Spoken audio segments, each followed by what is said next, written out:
Bonjour et bienvenue pour ce nouvel épisode de la série H.O. Le film d'aujourd'hui s'appelle Man of Steel. Il est sorti en 2013 et il est réalisé par Zack Snyder. Je l'avais vu au cinéma et en version originale et peut-être en 3D mais je n'en suis pas sûr. Ça faisait un petit moment, je me disais, il serait temps de commencer la petite review pour remonter tous les films de la série DC à propos de la Justice League.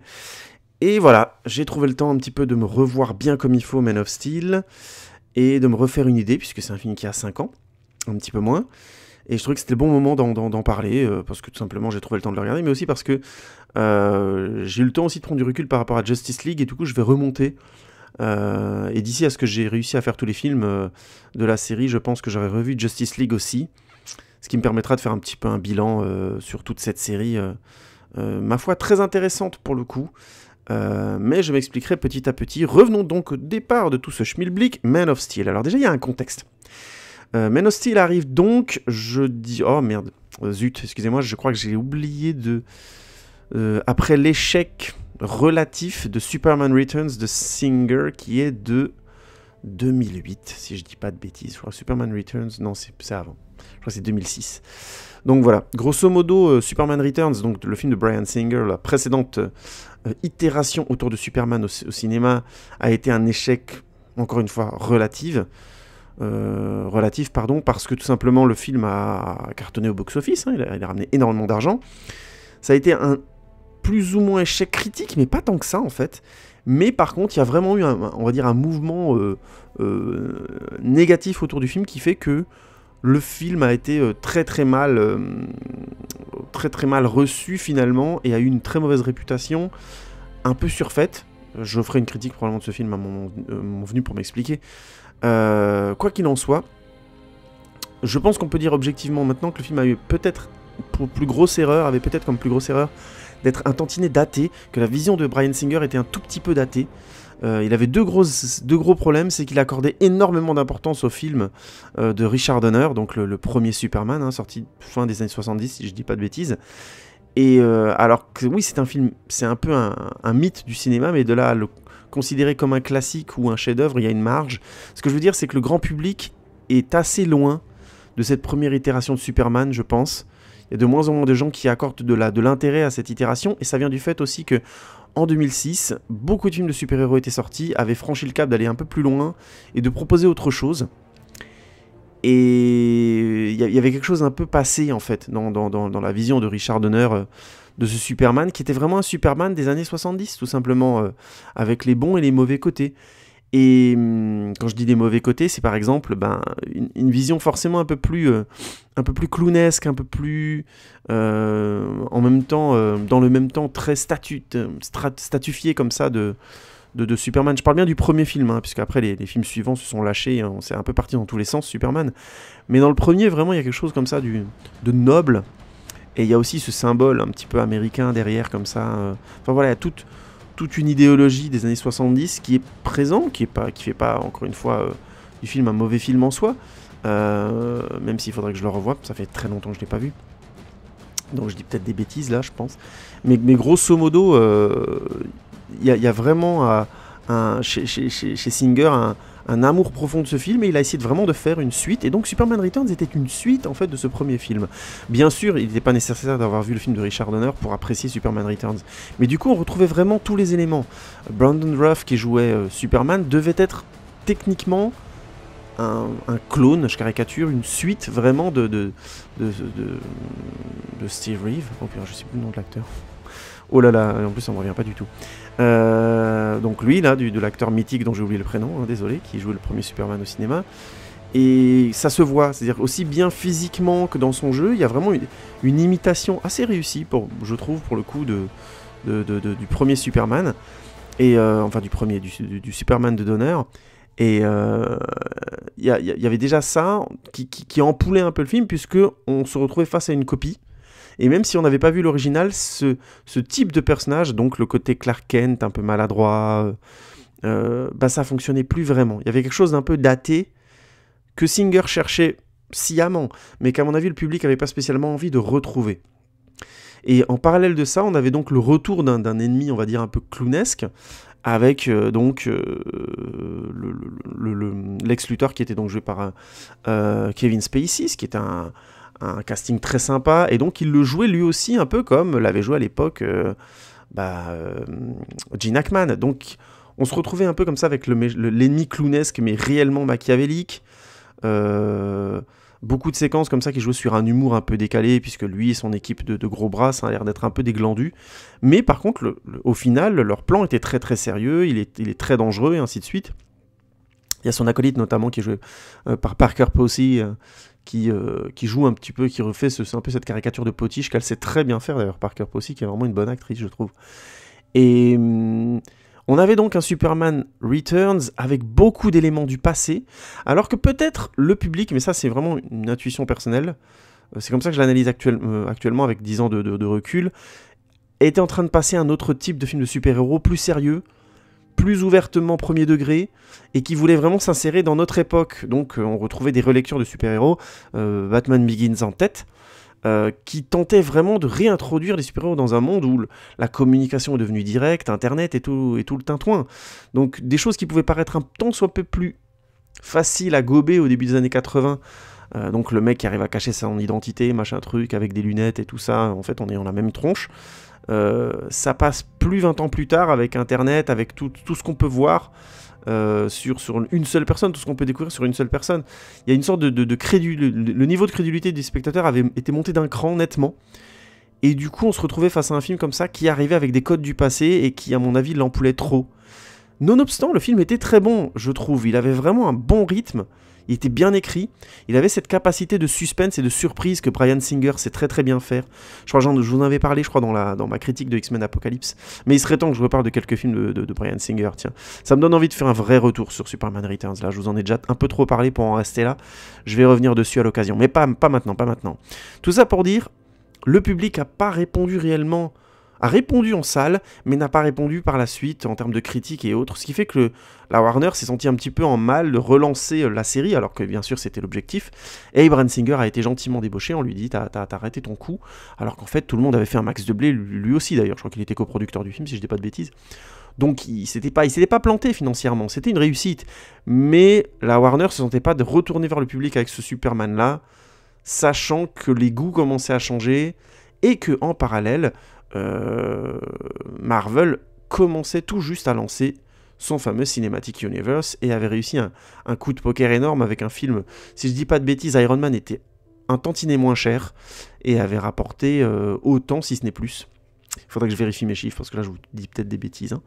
Mais en tout cas Warner a tout de suite senti le truc en disant nous aussi il faut qu'on lance notre Justice League et tout ça. Mais ils ont mis énormément de temps à le faire, notamment parce qu'ils ont mis énormément d'argent à finir la série The Dark Knight avec de Christopher Nolan, à juste titre, ils ont cartonné, ils ont fait un maximum d'argent, d'un point de vue économique, il n'y a eu aucun souci.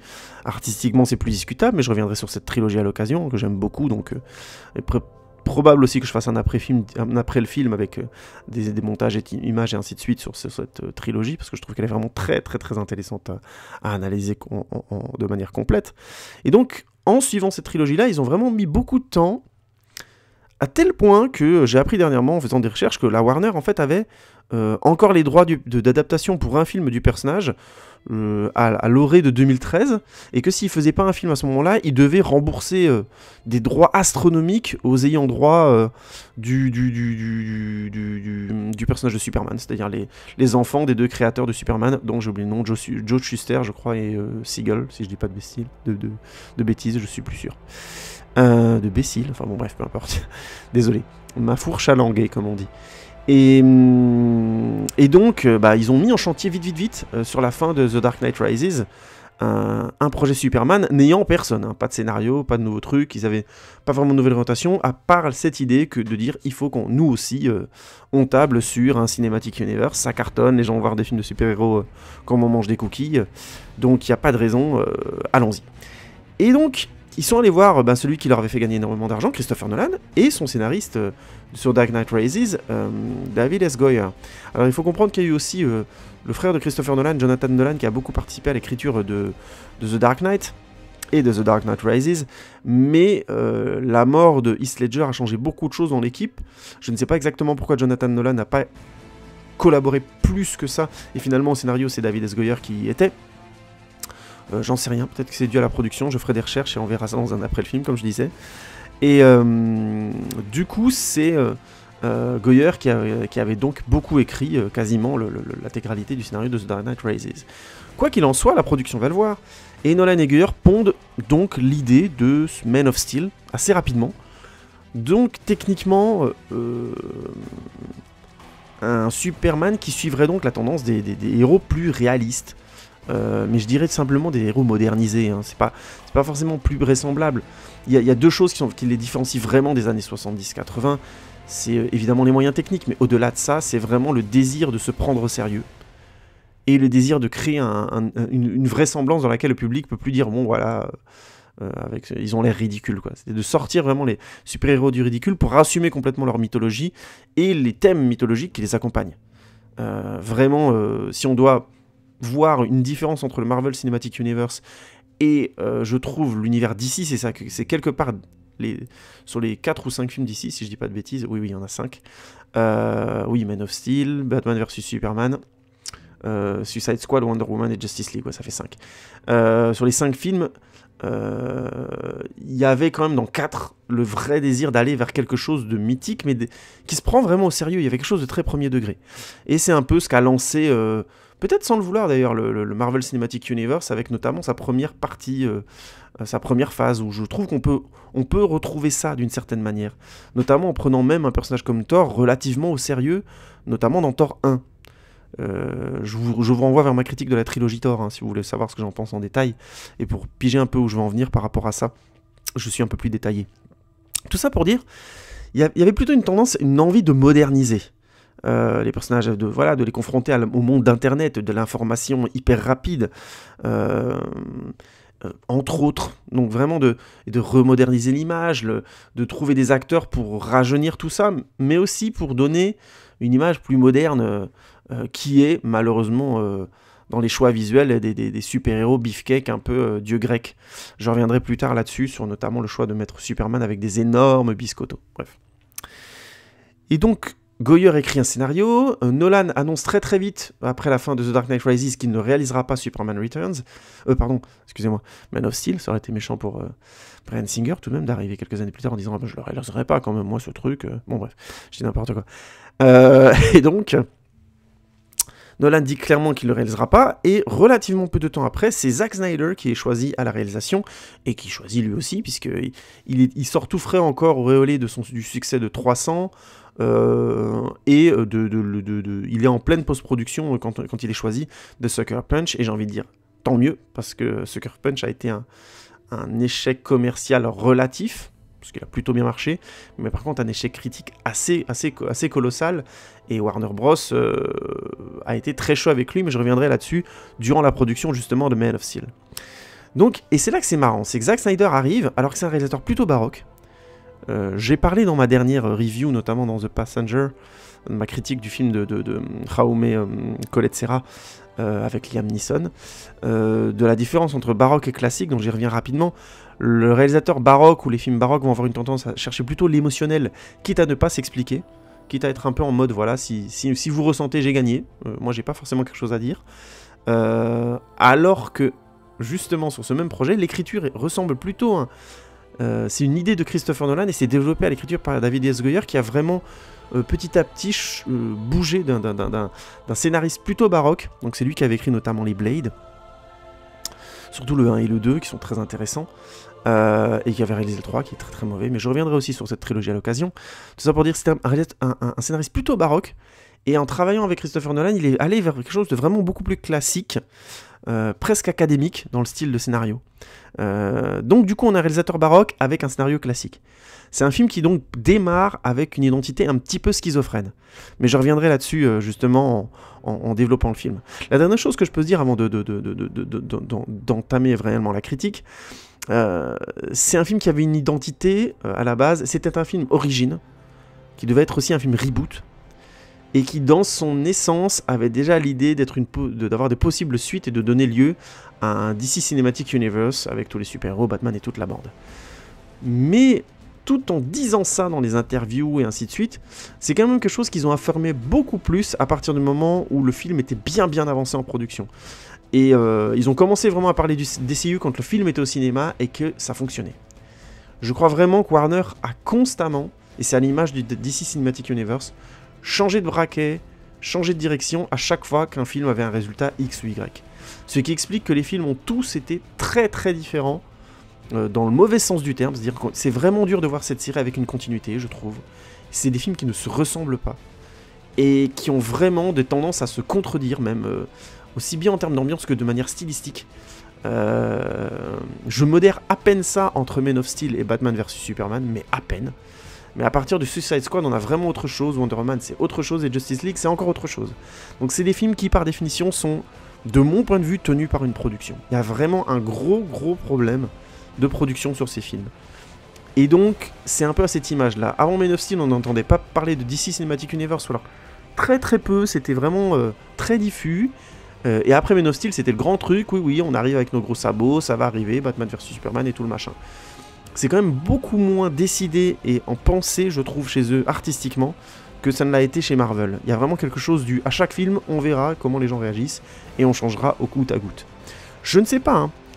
Peut-être que c'est dû à la santé financière de Warner Bros, hein, qui peut peut-être pas se permettre autant de délire qu'a pu se permettre Marvel au départ avec Fox et ainsi de suite. Hein. Peut-être qu'ils veulent pas se taper des fours critiques comme X-Men 3, ce que je peux comprendre, hein, qu'ils veulent s'en protéger. Quoi qu'il en soit, ils changent vraiment de braquet de film en film. Alors peut-être que c'est pour calmer les fans et qu'ils ont toutes leurs idées... Peut-être que c'est juste de la com, mais vu le résultat des films, je pense pas. Je pense vraiment qu'ils insistent ensuite sur le résultat artistique pour que le film corresponde à ce que les gens attendent à l'instant où le film est fait. Donc ce qui veut dire que, grosso modo, le film est écrit, ils commencent à le produire, et selon le résultat du film précédent, comment ça se marche, puisque c'est souvent comme ça que ça marche, t'as un film qui sort et puis t'as l'autre qui est en pleine tournage ou en pleine post-production, ils changent les détails qui vont coincé, pas plaire, ou ils disent ah non, on va changer la couleur, on va changer l'orientation, là c'était triste, mais ça on va saguer parce que les gens ils veulent ça. Donc il y a vraiment une production qui a une beaucoup trop grande, je pense, importance sur la création de ces films-là, sachant que c'est des films qui à chaque fois avaient des projets de base très intéressants, vraiment tous pour le coup, et qui ont vraiment connu je trouve des cycles de production particulièrement perturbés, à l'exception peut-être de Wonder Woman. J'y reviendrai au moment où je ferai la critique de Wonder Woman.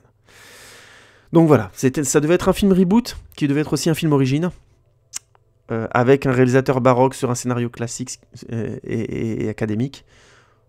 Donc vous comprenez, c'était déjà un projet qui au départ était très compliqué.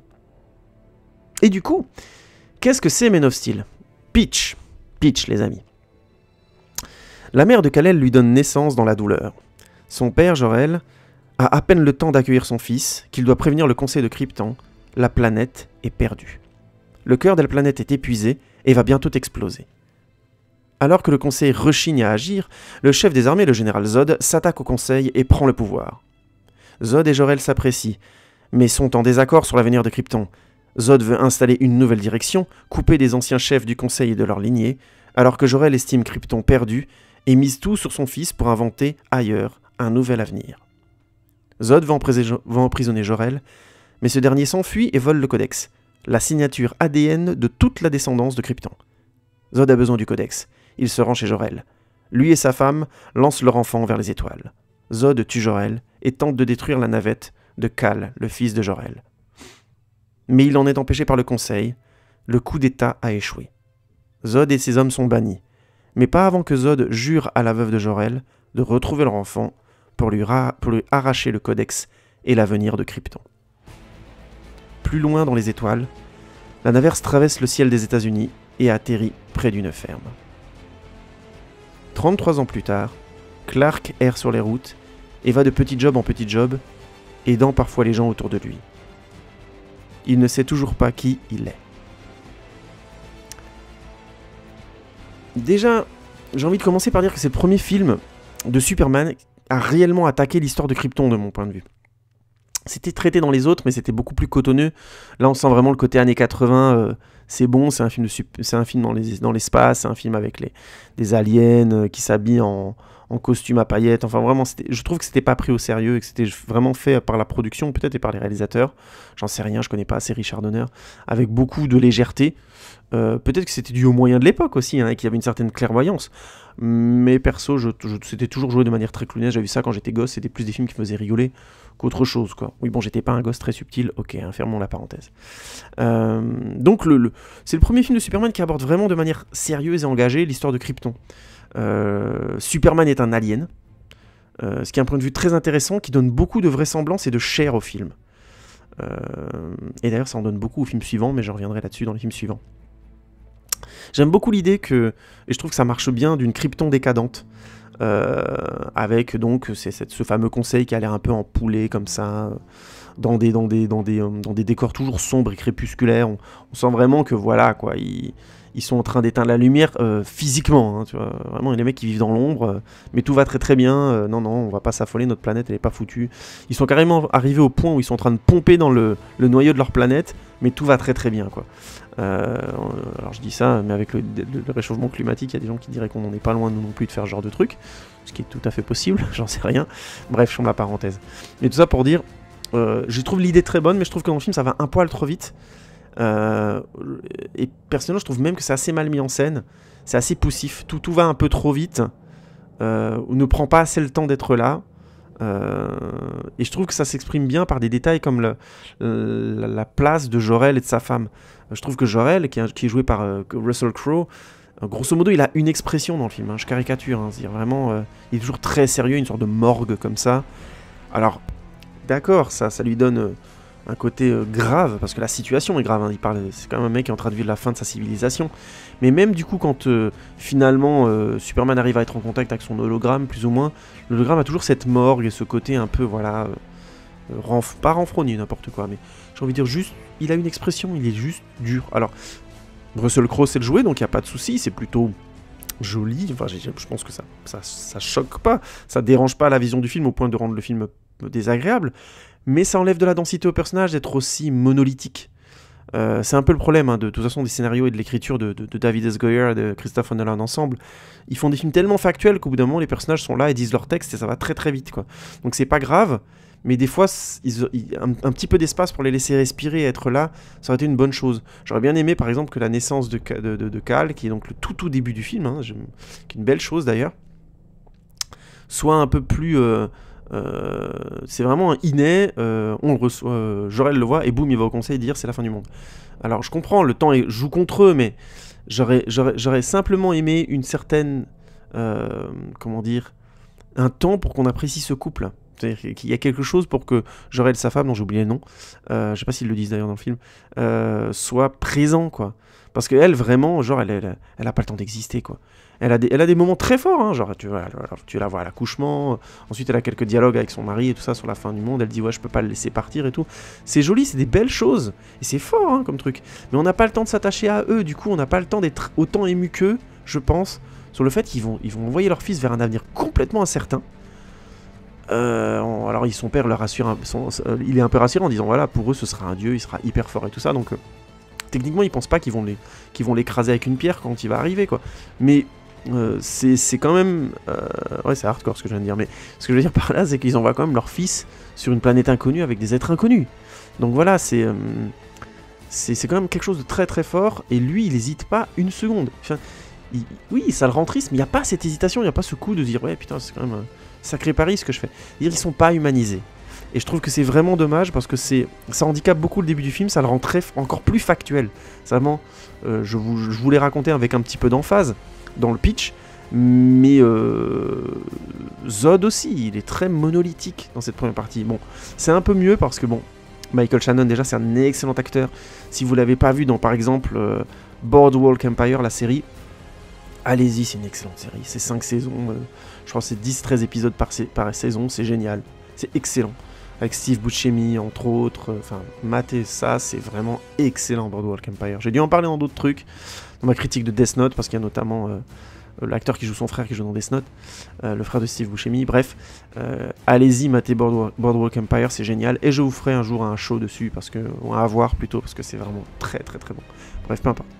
Je ferme la parenthèse. Donc Michael Shannon est très très bon dans le rôle de Zod, et il a un peu plus de place parce que bah il va être présent dans le reste du film. Donc il y a un petit côté un petit peu vendu comme ça dès le début du film, c'est Zod qu'on présente le plus, entre guillemets. On présente aussi Jor-El, et comme la mère de Superman sera moins présente après, on la présente pas. Enfin voilà, il n'y a pas ce truc de laisser un petit peu s'installer la situation sur Krypton, alors qu'ils ont fait le choix d'avoir les décors, les acteurs et la mise en place de ce contexte très très fort. C'est un petit peu dommage. Bon, heureusement Zod est bien mis en place, c'est un soldat avec une nature protectionniste, quoi. Il existe pour pérenniser ce mode de vie, donc c'est assez classe de le voir, comme beaucoup de coups d'état hein, démarrent comme ça, avec un mec qui dit voilà, il faut protéger le peuple de sa direction décadente. C'est très, très cohérent comme chose, mais ça va un peu vite, ça manque un peu d'ampleur peut-être, dans le sens où on a des superbes plans larges sur Krypton et tout ça, notamment quand il y a la guerre et tout, entre autres, ou quand t'as Jor-El qui vole sur cet animal à 4 ailes, là, qu'on aime ou qu'on n'aime pas. Moi, ça divise et j'ai pas forcément de choix. Est-ce que c'était une bonne idée d'avoir une créature comme ça, je trouve, qui débarque un peu de nulle part, enfin bon bref, j'en sais rien. J'aurais préféré peut-être que le mode de vie de Krypton soit un tout petit peu plus présent, comment les gens se déplacent, à quoi ressemblent les rues, enfin, voilà, c'est un petit peu cotonneux tout ça, je trouve, ça manque de présence, et du coup ça manque ça nous empêche de nous investir entre guillemets dans la réalité de cette société. Du coup on la voit grosso modo se détruire, et finalement on en est assez loin. Malgré tout c'est une partie qui est assez épique, mais comme je disais, pas autant qu'elle le voudrait. Je résumerai en disant que c'est bien de dire que la société est décadente, c'est bien, puis ça, on le voit un petit peu, mais ça aurait été mieux qu'on le montre plus, et donc on le ressente plus. Parce que du coup, il y a un côté un peu étrange quand je l'ai revu là, mais déjà à l'époque où Jor-El il sait que tout va péter, il le dit, tout le monde lui dit non mais ta gueule, machin, mais a priori c'est le meilleur scientifique de Krypton, visiblement, et quand il dit ouais c'est foutu là, la planète elle va péter, faudrait qu'on se barre, ou qu'on... Tout le monde lui dit non mais vas-y Jor-El, calme-toi. Enfin, vous voyez ce que je veux dire? Il y a un truc que je comprends pas trop, quoi. Zod, en parallèle, tu sens bien que c'est le chef des armées, quoi, donc c'est... Et ok, il s'est fait retourner son coup d'état parce que toute l'armée l'a pas suivi, mais... Enfin voilà, quoi, il y a quand même le chef des armées et le chef scientifique de la planète, hein, de la race kryptonienne, qui disent bon voilà, c'est la fin du monde, faut qu'on change quelque chose. Et le conseil leur dit non, mais ça va, écoutez les gars. Et on sait pas trop pourquoi, hein. Bon, ils sont décadents, quoi. Donc voilà, c'est dommage, ça manque un tout petit peu de chair pour franchir ce cap au-dessus, d'être... Vous voyez ce que je veux dire? L'introduction, vous dites waouh, non mais qu'est-ce que c'est que cet univers où je vais mettre les pieds, quoi. Encore une fois, l'introduction des Seigneurs des Anneaux 1 est à cet endroit-là impeccable. Et je pense qu'il faudrait vraiment prendre des leçons quand on fait ce jeu. C'est pas le premier film de super-héros que je vois, j'avais déjà parlé des introductions de Thor qui sont très poussives. Le Seigneur des Anneaux, ils ont mis les moyens pour que cette introduction soit sur un univers, bordel. Et un univers dense, avec des plans parfois un peu serrés, hein. Vous voyez, c'est le fameux... J'aime bien la série de plans où on voit les anneaux pour les nains, puis pour les hommes et tout ça. C'est 9 types, 5 nains dans une pièce. Vous voyez ce que je veux dire? C'est pas non plus des énormes moyens, mais c'est juste assez pour que ça rentre, ça passe bien dans une introduction où on a des plans d'ampleur, de forêt, de champs de bataille, de cette bataille incroyable là avec Sauron et tout ça. Voilà, donner un souffle épique au truc, il faut vraiment y mettre les moyens et donner le temps que ça existe. Et c'est, encore une fois, dans Man of Steel, excusez-moi, c'est pas super bien dosé. Heureusement, je disais que c'est épique, oui je trouve, parce que déjà, les costumes, les décors sont plus ou moins spectaculaires, notamment les vues sur Krypton avec la guerre et tout ça, ou bien le moment où, notamment le décor où il y a les fœtus, là où va plonger...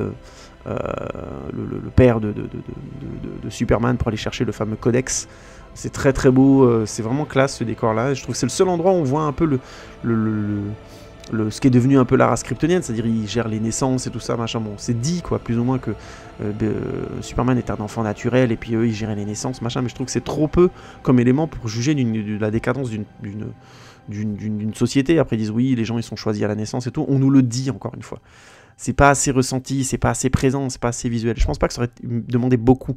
Un plan sur une rue, avec la manière dont se hiérarchise, par exemple, la société kryptonienne aurait largement suffi. Bref, peu importe. Donc heureusement, il y a ces costumes, ces décors qui sont assez spectaculaires, et la musique de Gregson Williams qui est encore géniale, hein. Gregson Williams, Batman Begins, la série des Batman, enfin, il a vraiment fait plein de films. Là, j'ai vraiment... il y a une trop grande filmographie maintenant de musique complètement dingue et géniale, d'Interstellar, et de la collaboration Christopher Nolan qui est complètement dingue.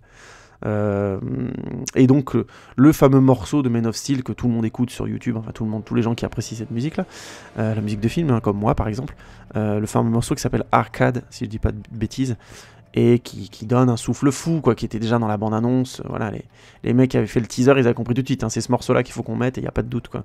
Morceau dont j'expliquerai un petit peu la nature, et peut-être un petit peu la limite dans la collaboration qu'il y a eu visiblement entre Harry Gregson Williams et Zack Snyder. J'en reparlerai plus tard.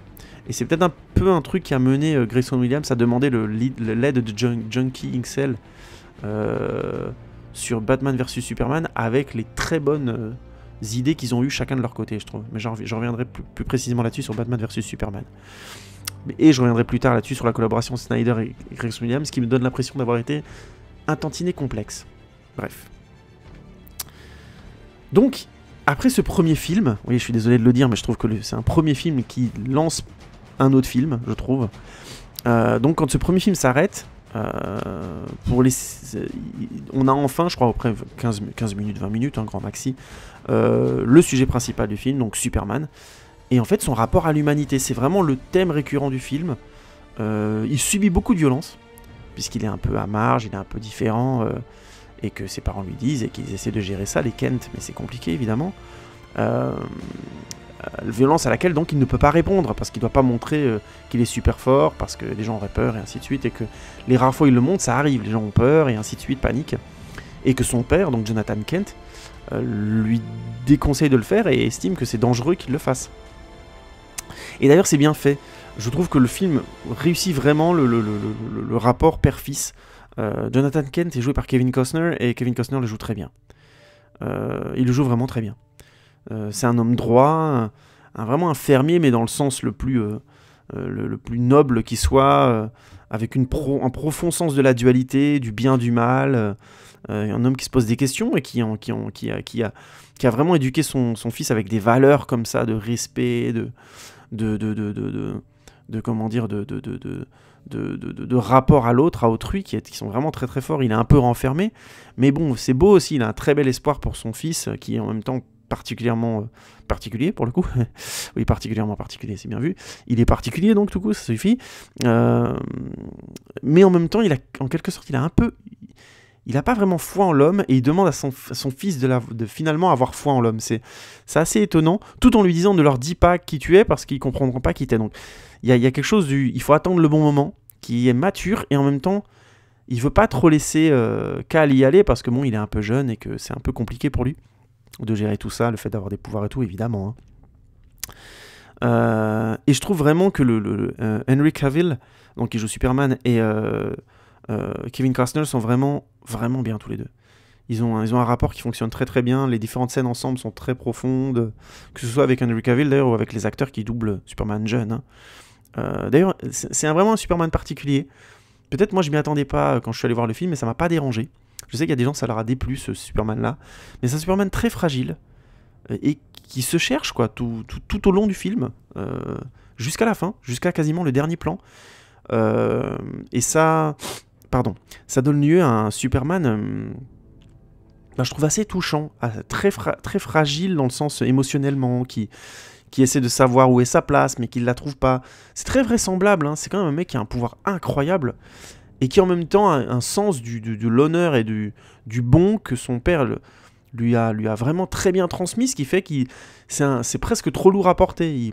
Il a un bon rapport à son pouvoir, c'est-à-dire qu'il comprend qu'il a du pouvoir, mais il sait que c'est très dangereux de l'avoir, et qu'il doit faire très attention à ce qu'il fait, parce que il veut aussi avoir des relations simplement avec les gens, quoi, et que si, à partir du moment où il va affirmer cette identité de sa part, il risque de plus jamais être dans un contact normal, entre guillemets, avec quelqu'un.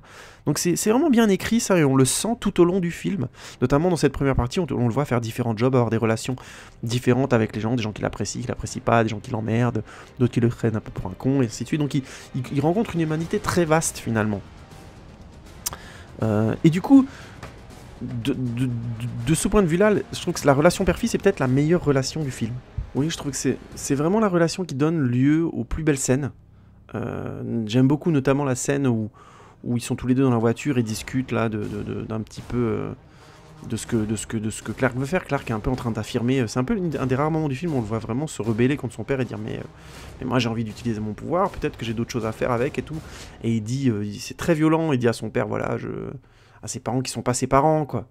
Et il le dit de manière très désinvolte, il y a vraiment un côté adolescent, violent, qui veut vraiment faire mal. Je trouve que c'est vraiment bien écrit, parce qu'on voit vraiment Diane Lane, qui joue donc Martha Kent, et donc la mère de Superman, et Kevin Costner, tous les deux jouent vraiment très bien cette séquence. C'est une très belle séquence. Peut-être que c'est une séquence qui aurait dû être moins découpée, peut-être plus en plan séquence. Moi je suis violent avec les plans séquences, hein, faut pas m'en vouloir, hein, quand je trouve que ça marche comme ça, il n'y a pas de raison de découper champ contre champ, machin truc, quand les acteurs sont bons quoi. Mais bon, peu importe. Et ça donne lieu vraiment à une belle séquence. Excusez-moi, je suis un peu enrhumé. J'espère que ça dérange pas trop à l'écoute. Veuillez m'excuser. Et on a donc là de vraies très belles séquences. Alors, il y a d'autres séquences que je trouve beaucoup moins réussies. Notamment une séquence très importante sur laquelle je reviendrai dans une partie spoiler. Hein, parce que voilà, je pense que sinon je vais trop spoiler. Et si vous avez vu le film, là je spoil pas des masses. Hein, j'essaie vraiment de pas trop vous raconter le film, et je ferai quand même une petite partie spoiler sur un ou deux détails à la fin. Comme c'est un film qui est sorti un petit moment, je vais quand même pas trop le spoiler, et je vais vous laisser le découvrir. C'est un film à voir si on connaît pas l'histoire, et c'est bien, je trouve, aussi. Je vous aurais pas trop développé l'histoire, je pense, in fine. J'ouvre juste une petite parenthèse ici, une autre parenthèse d'ailleurs, pour parler de la fameuse incarnation physique de Superman. Alors la première fois que je l'ai vu au cinéma, franchement, la première fois qu'on le voit torse nu, j'étais un peu incrédule, pas dans le sens, ça me dérange, dans le sens, Superman n'a pas besoin d'être aussi gonflé musculairement. Il est super fort, enfin je veux dire, ça vient pas de sa musculature, sa force. Le type, il est chargé comme une pile par le soleil, on a compris le principe, c'est bon, il a pas besoin, en tirant son énergie d'un astre aussi, qui génère autant d'énergie, je caricature à la seconde, d'avoir des muscles aussi développés. Il peut être bien fait et fit, parce que voilà, il est athlétique, ce que je peux comprendre. Il se bouge les fesses, quoi. Mais de là à le rendre aussi beefcake, et il est vraiment beefcake, quoi. Il a des énormes bras et tout, machin.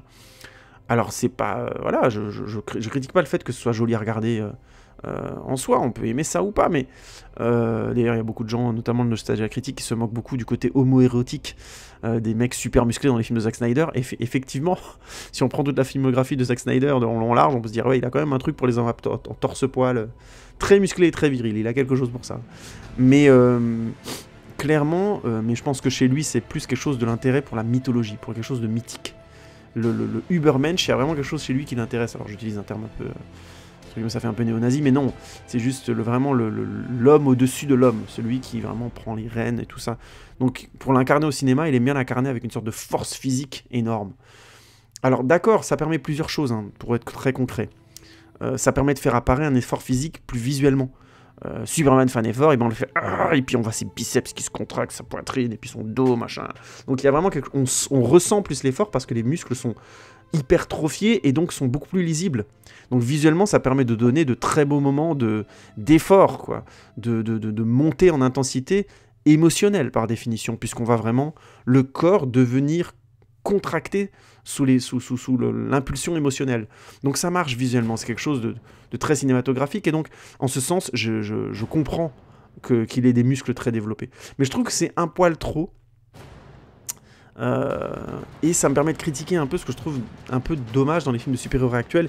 Il y a vraiment ce cliché qu'il y avait vraiment dans les comic books pendant longtemps, et c'était toujours comme ça, pendant des années ça a été comme ça, et au milieu des années 90, début des années 2000, ils ont heureusement changé les dessinateurs, pas heureusement changé, enfin les dessinateurs se sont renouvelés tout simplement, ils ont changé, non c'est pas vrai, et différents dessinateurs sont avec des styles différents et ont commencé vraiment à travailler sur la morphologie des super-héros.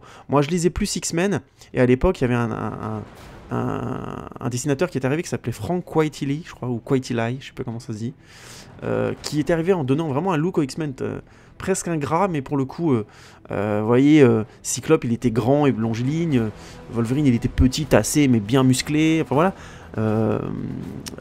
le Fauve était un peu enrobé, enfin voilà, il avait vraiment fait quelque chose qui faisait que les personnages étaient un peu sortis des clichés, et les femmes du coup étaient très longilignes, peut-être un peu plus cliché du côté des femmes, entre guillemets, malheureusement.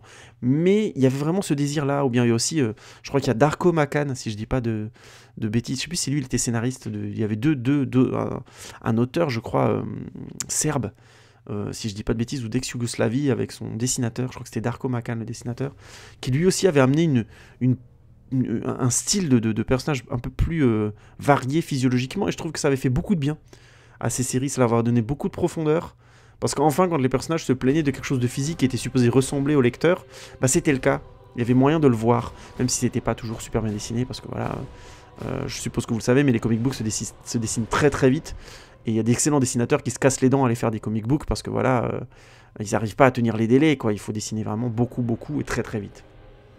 Je ferme la parenthèse. Mais tout ça pour dire, j'ai bon espoir qu'à un moment donné au cinéma, dans les films de super-héros, on sorte un peu de ça, du héros musclé et ainsi de suite, et qu'on leur donne ils ont un pouvoir, quoi, tant pis, ils n'ont pas besoin d'être athlétiques si ça fait pas partie de leur qualité. Est-ce que Thor avait besoin d'être beefcake ? Pas vraiment, c'est un dieu, basta, qu'est-ce que vous voulez il a des pouvoirs, c'est tout. Et ainsi de suite. Oui, Iron Man a besoin d'être musclé, c'est un humain dans une armure, il faut qu'il soit physiquement fit. On peut comprendre que Captain America soit très musclé, puisqu'il était pensé pour être une sorte de super soldat, et c'est quelque part physique ce qu'on lui a transmis. Donc il y a quelque chose qui peut se comprendre, mais vous voyez ce que je veux dire. La vision, c'est pas la peine demain de le rendre beefcake, et ils l'ont pas fait justement. Il est très athlétique, presque trop déjà, mais c'est un être synthétique. Tout ça pour dire, c'est quelque chose qu'il faut savoir mesurer. Sinon on se retrouve constamment avec des Ubermensch et ça devient une caricature de leur propre questionnement. Et du coup, dans Superman, dans Man of Steel, ça se sent quelque part. C'est un mec qui est physiquement splendide, et le film veut te faire croire qu'il s'est toujours tenu de côté, qu'il a jamais eu de relation X ou Y, qu'il n'y a jamais une fille qui lui a fait du rentre-dedans, ou un mec, hein, mais il n'a jamais eu de relation, quoi. Visiblement, en tout cas, le film le tait. Déjà, il est quand même passé par l'adolescence, le garçon. Et de deux, entre l'adolescence et le moment où il est devenu un homme, il a pris des muscles, mais laisse tomber, quoi. Le mec, c'est devenu une gravure de mode. Donc, vous voyez ce que je veux dire, ça a des conséquences d'avoir un corps comme ça de nos jours. On devient un peu une sorte de modèle social. Et pas seulement parce qu'on est Superman, parce il a aussi son incarnation physique. Vous voyez ce que je veux dire? Donc, je sais pas, je trouve que c'est un petit peu trop facile et un peu trop évident d'aller directement vers cette imagerie-là. Ou de la super atrophiée, là, en plus, dans Man of Steel. J'ai jamais vraiment adhéré à ça, et même en revoyant le film maintenant, c'est un truc qui me dérange, je le trouve vraiment trop beefcake, c'est pas nécessaire. Superman n'a pas besoin d'être beefcake, il n'en a pas besoin. J'aurais même apprécié le fait que lui ne le soit pas, et qu'en face, Zod, par contre, qui est un soldat, machin, ainsi de suite, un général actif, visiblement, de terrain, soit très très musclé comme tous ces hommes. C'est logique, c'est un soldat. D'ailleurs, Zod le pointe à un moment donné dans le film, que lui c'est un soldat et que Superman a été élevé dans une ferme. Bah, je sais pas ce qu'il a poussé comme fonte dans la ferme, mais ça a bien marché. Bon, je ferme la parenthèse. Vous comprenez mon idée sur cette incarnation physique. J'ai un peu des limites avec ce côté un peu ubermensch de tous les super-héros. Et je pense pas que ça joue en leur faveur et dans la densité de ce qu'ils ont à raconter. Dernier exemple, Ant-Man, il a pas besoin d'être musclé, ben ils l'ont fait quand même musclé, quoi. Ils ont quand même demandé à Paul Rudd de faire préparation physique, machin, blabla. Alors oui, il fait des trucs athlétiques, mais il avait juste besoin d'être athlétique, quoi. Là maintenant, a priori, si j'ai bien compris, il est de plus en plus musclé, mais on en a même pas besoin. Alors j'espère que... J'ai l'impression que Paul Rudd a modéré le truc, visiblement, il est pas si musclé que ça, mais je pense que c'est important d'avoir vraiment une palette de corps et de physiologie qui correspond un petit peu à quelque chose d'un peu plus vraisemblable, parce que ils vont commencer à devenir des caricatures. Et on y est, là, il y a eu tellement de films de super-héros, la caricature commence à arriver vraiment en force, il faut faire très attention à ça. Et c'est dommage, parce que je pense qu'il y a encore beaucoup de sujets très intéressants que les super-héros et les films de super-héros peuvent aborder très sérieusement, en étant au premier degré. Pour ça, il ne faut pas qu'ils se caricaturent déjà dans leur itération physique. Je ferme la parenthèse et j'enchaîne sur le fait que Lois Lane, hein, qui est aussi un personnage important du film, j'en ai pas parlé jusque-là, qui est donc joué par Amy Adams, et ben c'est un personnage très intéressant, qui démasque très très vite Superman, et c'est là où vous voyez, on voit vraiment le côté modernité de l'histoire, puisque c'est une journaliste qui, en cherchant, grâce aux outils actuels, Internet et ainsi de suite, finit par retrouver Superman. Bon, elle est particulièrement pugnace et intelligente dans le film et ainsi de suite, donc c'est vraiment une super journaliste. Mais quand même, ça me paraît très vraisemblable qu'on finisse par retrouver un Superman à notre époque avec les moyens de communication qu'on a, d'une certaine manière, ou qu'on ait au moins une vague idée de qui ça pourrait être, notamment au début parce qu'il se cache pas si bien que ça, puisqu'on comprend que voilà, dans les différents patelins où il est passé, les différents jobs, bah, il a laissé des traces, quoi. Notamment une scène complètement absurde où il empale un camion d'un mec sur 2 pylônes, enfin je vous passe les détails du pourquoi, du comment, et il se fait pas remarquer à faire un truc pareil en pleine, même dans un village, même la nuit, les gens n'auraient pas entendu les pylônes et l'encastrement des camions dessus. Bon bref, c'est des détails, mais c'est des détails qui vraiment m'ont fait tiquer la première fois que je l'ai vu au cinéma en disant non mais attends, il a fait ça à la discrète derrière le drive-in et personne n'a vu ça, un 38 tonnes se faire retourner sur des pylônes en plus embroché dedans, hein, pas genre je te le mets à l'envers juste pour dire tu me fais chier quoi, non, je l'ai empalé dans 2 pylônes électriques, machin, enfin bon bref, vous verrez, l'image est assez absurde.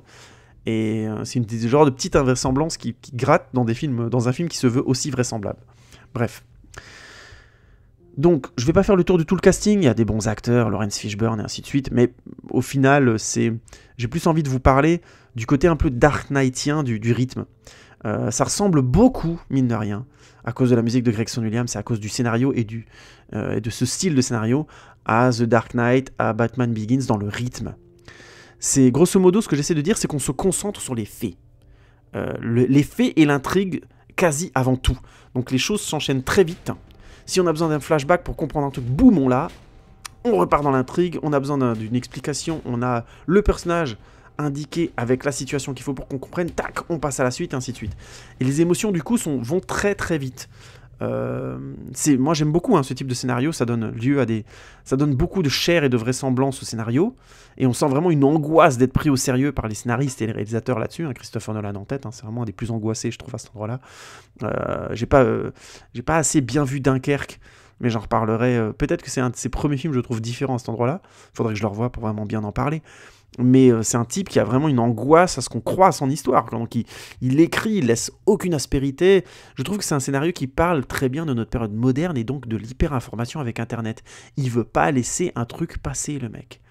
Pas moyen qu'à un moment donné qu'on reprenne son film en disant mais là c'est assez invraisemblable, machin. On sent que ça le dérange. Et que du coup, il y a cette angoisse constamment d'avoir un scénario vraisemblable qui se tient.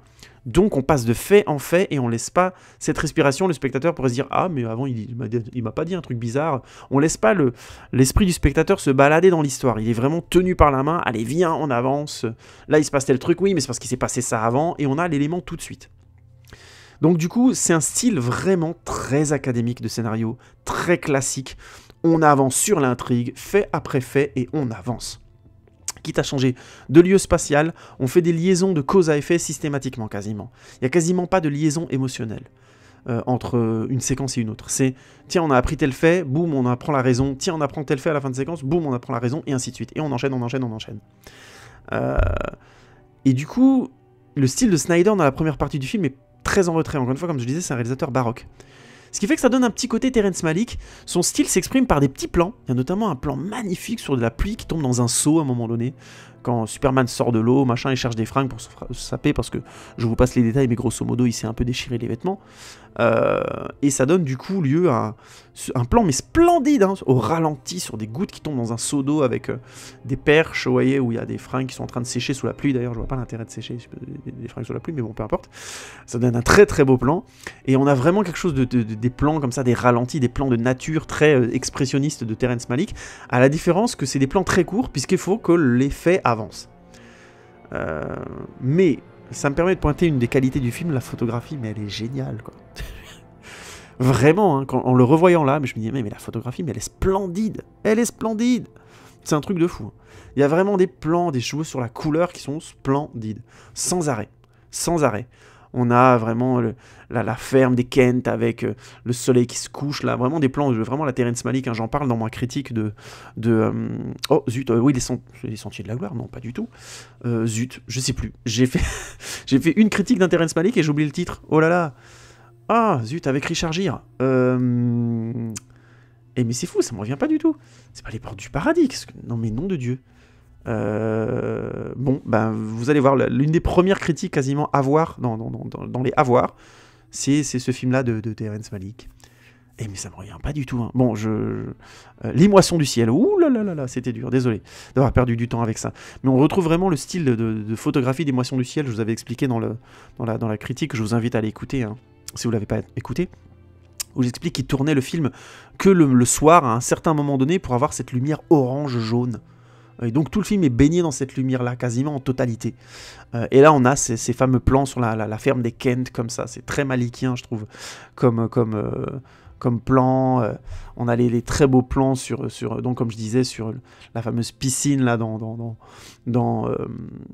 sur Krypton. On a les moments où on a Superman dans l'eau qui regarde les choses exploser au-dessus de lui, dans l'eau, qui sont splendides, où il est en position quasi christique. Je reviendrai là-dessus sur le fait que c'est très jésusé, tout ça. Et je sais que ça a fait chier beaucoup de monde, donc j'en parlerai un petit peu après. Mais c'est vraiment... C'est très très beau même. Je reviendrai après sur les scènes d'action, mais qui arrivent après, qui sont vraiment en très grand nombre.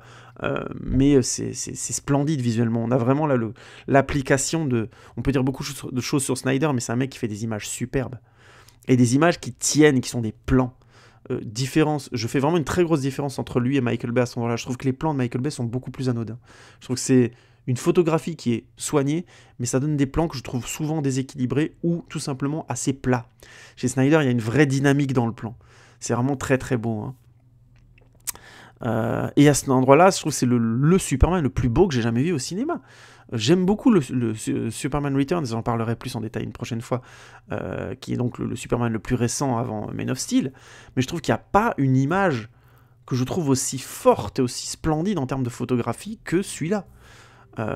Peut-être parce que j'aime plus le style un peu plus, entre guillemets, vraisemblable, réalisto-documentaire, là, un peu qu'il essaie de prendre par moment, mais je trouve qu'il y a une telle variété de couleurs, il y a une telle richesse dans la mise en scène de ces plans fixes et de ces plans où on le voit marcher, par exemple, que c'est splendide. C'est vraiment le Superman que je trouve le plus beau, et de loin. Vraiment, pour moi, de loin. Parce que je trouve qu'il y a une vraie ambition visuelle à faire plus. C'est pas seulement un film Superman, c'est un film qui voulait être plus que ça. Et ça se voit dans chaque image, ça se voit dans l'application posée vraiment à donner du plan, de l'ampleur dans le plan. Je trouve que c'est le premier film Superman qui assume, je trouve, à tel point le fait que Superman est un véhicule pour poser des questions fondamentales sur notre rapport à Dieu, à une autre forme de vie dans l'univers, à la communauté, etc. C'est peut-être ce que je trouve le truc essentiel qui manque chez Bryan Singer, je trouve. Je reviendrai là-dessus, encore une fois, quand je viens des films de Singer. Vraiment, Man of Steel, je ne l'ai pas assez dit, mais c'est un film très très beau. Mais du coup aussi, et c'est lié à son rythme, il est presque monotone. C'est un film qui avance, qui va de fait en fait. Il y a quasiment une première partie du film qui va de fait, c'est les faits et rien d'autre. Les faits, il lui arrive ça pour telle raison, ensuite il lui arrive ça pour telle raison, on apprend ça à cause de ça, et ainsi de suite, et on avance. Du coup, le film est agréable à suivre, il avance, il a une sorte de dynamique comme ça, mais ça le rend vraiment, je trouve, assez monotone, paradoxalement. À part un climax qui arrive dans cette première grande partie, le film est assez monotone jusqu'à l'arrivée, grosso modo, de Zod. J'exagère encore un petit peu, parce que la mort de Jonathan Kent, hein, qui, je vous spoil rien, parce que c'est déjà dans les Superman avant, c'était comme ça, et c'est toujours le cas ici, est le premier grand twist du film qui explique beaucoup de choses, et notamment la grande première partie du film. Malheureusement, je trouve qu'elle a un problème de vraisemblance dont je parlais dans la partie spoiler, et c'est peut-être pour ça que ça reste aussi monotone, de mon point de vue. Je m'expliquerai un peu plus là-dessus dans la partie spoiler. Mais donc, le film est assez monotone jusqu'à l'arrivée de Zod. Et à partir du moment où Zod arrive, le film change plus ou moins de nature pour devenir un film catastrophe. Paradoxalement, un film catastrophe assez peu impliquant. Notamment parce que je pense que le gros twist de la première partie est pas tout à fait réussi, ce qui fait que du coup, on n'est pas très proche, pas encore assez proche de Superman, paradoxalement, pour ressentir la deuxième partie du film comme ça. Mon hypothèse, c'est que il y a ça, on n'est peut-être pas assez proche de Superman encore à ce moment-là, je trouve. Notamment parce que la phase sur Krypton nous a pas rendu assez proche de ses parents, et la phase sur Terre se finit par un twist, entre guillemets, sur le rapport à son père, que je trouve qui ne fonctionne pas. Vraiment parce que la séquence ne fonctionne pas. L'idée était bonne, mais la séquence ne fonctionne pas. Et c'est dommage parce que c'était un pivot émotionnel extrêmement fort de ce film. C'était le truc qui devait faire démarrer toute la deuxième partie du film comme une sorte de fusée vers l'espace, et malheureusement c'est pas le cas. Je m'exprimerai plus en détail dans la partie spoiler là-dessus. Du coup, l'autre hypothèse que j'ai aussi, c'est que j'ai trouvé en le revoyant là que la partie de destruction est impressionnante, mais un tantinet moindre. Je sais pas si... Je crois que quand on détruit tout très vite, au point que ce soit carrément les ruines tout de suite d'une grande ville, c'est moins impressionnant. Finalement, des ruines ressemblent à des ruines. Il y a quelque chose comme ça, c'est dur de reconnaître une topographie quand on voit plus que des gens dans des ruines, je trouve, d'une certaine manière. Et à un moment donné, le film va très vite et je trouve j'avais plus que cette sensation-là. Et c'était déjà le cas la première fois que je le voyais. Peut-être, c'est une hypothèse, je suis pas sûr du tout, il faudrait que j'analyse la question, et que je vois des films vraiment là-dessus. Mais peut-être que la destruction progressive est plus impliquante que la destruction massive d'un coup qui a tendance à noyer un petit peu la topographie du lieu où se passe la destruction. Je sais pas comment expliquer ça plus clairement. Par exemple, dans le film, Smallville se fait plus ou moins détruire, c'est progressif, c'est très spectaculaire et on comprend bien l'ampleur, parce que c'est un village, entre guillemets. Par contre, Metropolis est immense, et quand Metropolis commence à être détruit, je trouve qu'on est assez loin on est assez loin de la destruction. C'est assez bizarre. Pourtant, le film essaie d'utiliser des outils intéressants. On voit notamment les personnes du Daily Planet. Non, c'est le Daily Bugle ou le Daily Planet ou le Metropolis News. Je sais plus. Bon, le journal parce que le Daily Bugle, je crois que c'est là où se bosse Spider-Man. Bon, le journal où bosse Lois Lane. On voit les gens évacuer plus ou moins la ville et on les voit donc pris dans les décombres, machin, cédés les uns les autres, tout. Donc c'est supposé être assez impliquant, mais je pense qu'on n'est pas assez proche des personnages pour que ça le soit assez. Même si Laurence Fishburne est bien et qu'il interprète très bien son personnage, donc il n'y a pas de problème, mais je crois qu'il y a vraiment un truc sur le fait que ça se détruise comme ça. Je pense que toutes les ruines se ressemblent, tout simplement, et qu'à un moment donné, on est trop loin de ça. Ça crée vraiment une deuxième partie de film qui devrait être très impliquante, on devrait sentir du danger, on devrait sentir de la peur pour eux, c'est un film catastrophe, quoi, donc on devrait vraiment être dans une sorte d'angoisse de savoir s'ils vont s'en sortir. Et mine de rien, on voit beaucoup de gens claquer. Hein. Il y a un body count monstrueux. Hein. Mais ça décolle pas. Alors, faut m'entendre. Je trouve que ça déconne pas émotionnellement. Le film s'emballe. Hein. Le film s'emballe clairement, au moins visuellement. D'un seul coup, on commence à avoir de la baston, mais alors de la baston de Ubermensch, donc il défonce tout. Superman, il rentre dans des immeubles et des trucs. Enfin, ça part en vrille, mais vraiment très fort. Il y a de la destruction d'ampleur, mais c'est même pas la peine. Des avions qui explosent, enfin ça va vraiment, vraiment loin. On en prend plein les yeux. Hein. D'un seul coup, c'est « Ok, vous avez attendu, maintenant je m'énerve ». Et je trouve qu'il y a vraiment un côté Snyder qui prend les commandes, puisque le film devient plus volontiers bavard. On voit notamment des moments entre Zod et Superman qui s'expliquent un peu les choses, entre Superman et Lois Lane qui s'expliquent aussi un peu les choses. On a plusieurs moments comme ça, plus ou moins bien introduits dans l'intrigue, entre Zod et puis Jor-El, hein, l'hologramme de Jor-El qui est là. Enfin bref. Alors que jusque-là, le film est assez factuel. Ça posait beaucoup d'éléments avec, comme je disais, une obsession de la vraisemblance, hein, donc de Goyan et de Goyan et de Nolan, de David S. Goyer et de Nolan. Mais du coup là, on arrive à quelque chose un peu plus classique. Les personnages se posent un peu plus pour parler par moment, et puis le reste du temps, bah c'est bourrin quoi. Ça, grosse destruction.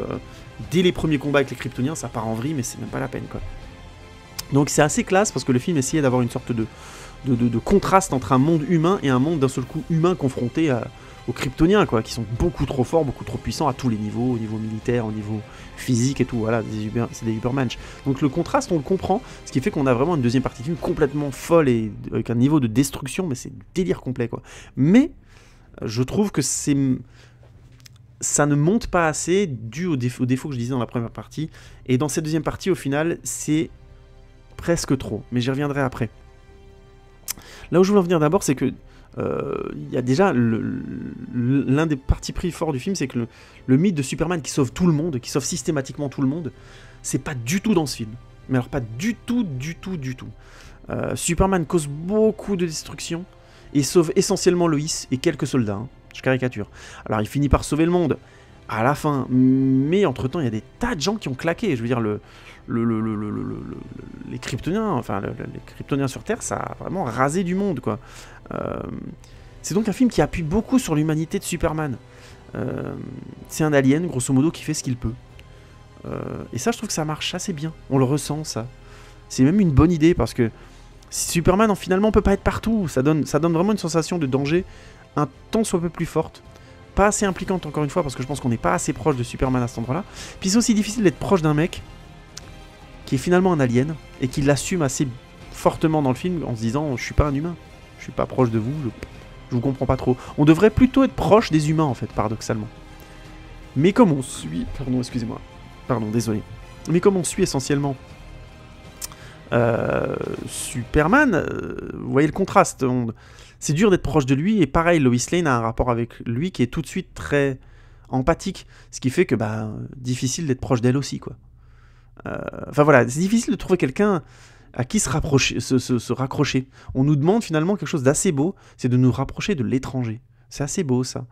Et je trouve que dans ce sens, le film est vraiment beau, tout simplement. Mais comme dit avant, la destruction de Metropolis est assez peu impliquante. Alors, je pense aussi que c'est dû au fait que il y a peut-être à un moment donné, le film devient trop surabondant, il est un peu noyé dans des actes de destruction, tout ça, dans toute cette baston. Le sens concret, il est clair, hein, c'est-à-dire ils doivent détruire quelque chose, battre quelqu'un pour sauver, pour ainsi de suite, donc il n'y a pas de doute. Je parle vraiment du sens profond. Les actions de Zod sont pas toujours claires dans le film, et perso, j'ai eu besoin de revoir le film pour piger vraiment que Zod, plus ou moins à la fin, moi je pense qu'il se suicide, par exemple. Je spoil à peine, mais vous verrez en voyant le film.